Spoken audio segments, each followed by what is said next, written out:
성도 여러분 안녕하십니까? 새벽 말씀 묵상입니다. 지난 몇 시간 동안 우리 사울의 장점 그리고 단점들을 살펴보면서 여러분들의 모습들을 비춰보는 그런 시간을 가졌는데요.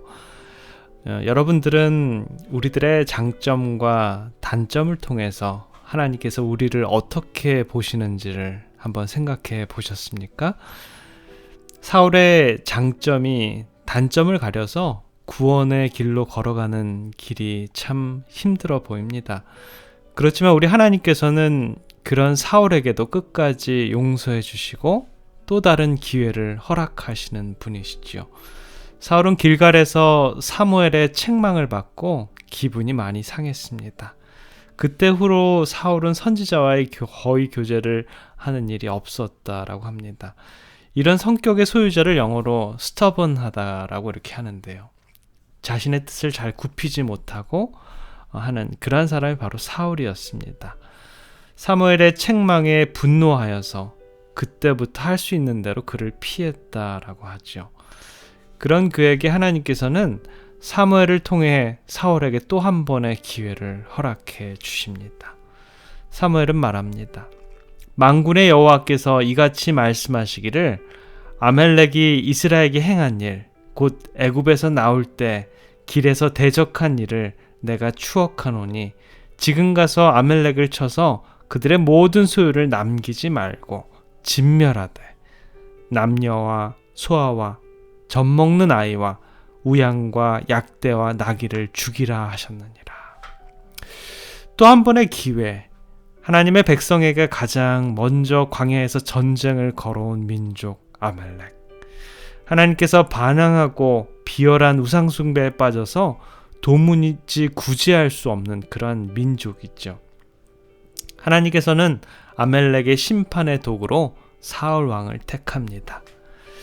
그러나 그 민족이 아무리 악독하고 반역한다고 하지만 하나님께서는 그 중에서도 구원받을 사람들을 구원하시지요. 이 아멜렉 족속 중에 겐 사람들이 있는데요. 그들은 완전히 우상을 버리지는 않았지만 하나님을 예배하는 자들이었고요.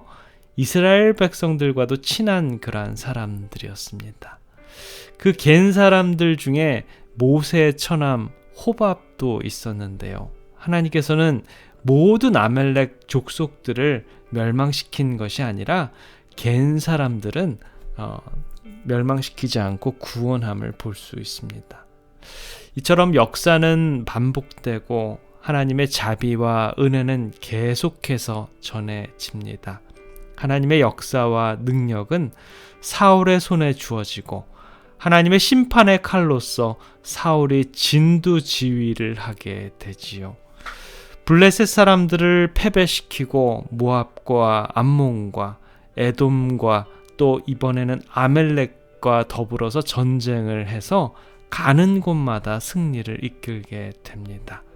특별히 이 아멜렉과의 전쟁은 자신들의 세력을 넓히려는 목적이 아니었기 때문에 이스라엘 백성들은 그들을 싸워서 이겨서 정복했을 때 그들은 어떠한 영예나 원수의 노예물을 하나라도 취하면 안 되었습니다. 그러나 사울의 입장에서는 이제까지 얻은 승리 중에서 가장 빛나는 승리였고요. 이것이 그의 최대의 위험인 교만심을 다시 자극해서 그 교만심을 불붙게 했습니다.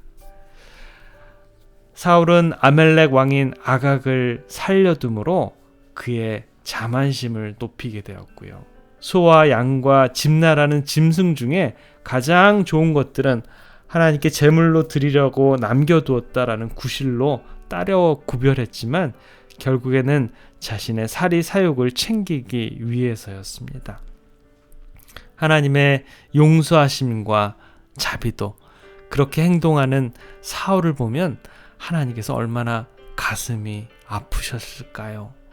사무엘도 그러한 광경을 바라보면서 승리에 도취되어 백성들과 함께 행진해 오는 사울 왕을 보면서 얼마나 고민에 쌓여 있었을까요? 사무엘서 15장 11절에 보면 그러한 하나님의 마음을 사무엘에게 전한 기별을 통해서 우리들에게 알 수 있게 해줍니다. 내가 사울을 세워 왕 삼은 것을 후회하노니 그가 돌이켜서 나를 쫓지 아니하며 내 명령을 이루지 아니하였음이니라. 사무엘은 그러한 하나님의 기별을 듣고 크게 슬퍼하며 하나님의 뜻이 변하기를 밤새도록 기도했고요. 또 사울 왕이 멸망되지 않기를 하나님께 중보기도 했습니다. 그러나 사울은 여전히 그의 뜻을 굽히지 않았고요. 여전히 하나님을 욕되게 했습니다. 그때 남겨진 말씀 중에 우리가 잘 아는 말씀이 있습니다. 사무엘은 말합니다. 여호와께서 번제와 다른 제사를 그 목소리 순종하는 것을 좋아하신 같이 좋아하시겠습니까? 순종이 제사보다 낫고 듣는 것이 수양의 기름보다 나으니 이는 거역하는 것은 사술의 죄와 같고 완고한 것은 사신 우상에게 절하는 죄와 같음이라. 왕이 여호와의 말씀을 버렸으므로 여호와께서도 왕을 버려 왕이 되지 못하게 하셨나이다. 제가 볼 때는 이 캐나다의 이 코런틴 2주간 격리라는 법은 정말 무참히 인간의 자유를 억압하는 그런 법처럼 느껴집니다. 저희 가족이 미국에 다녀와서 이 코비드 검사를 하고 이 국경을 넘을 때도 또 한 번 검사를 했고요. 또 격리 8일째가 되어서 또 검사를 했는데 이건 철저해도 너무 철저한, 어쩌면 좀 말도 안 되는 법이 아닌가라는 생각이 듭니다. 보도를 건널 때 가져왔던 코비드 검사의 음성 판정을 의심하고 그 자리에서 또 검사를 해서 2, 3일 후에 또 음성이 나왔는데 또 8일째가 돼서 또 검사를 하고 2주간 격리를 해야 된다는 것은 정말 너무나 인간의 자유를 억압하는 그러한 법이 아닌가라는 생각이 듭니다. 제가 지금 9일째 격리를 하고 있는데요.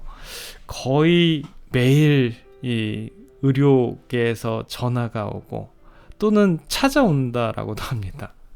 어제 아침에는 너무 답답하고 좀 운동도 하고 싶어서 바깥에 산책도 하고 싶다라는 마음이 굴뚝 같았습니다. 그때 마침 이 집사람이 산책을 같이 하자고 저를 유혹했는데요.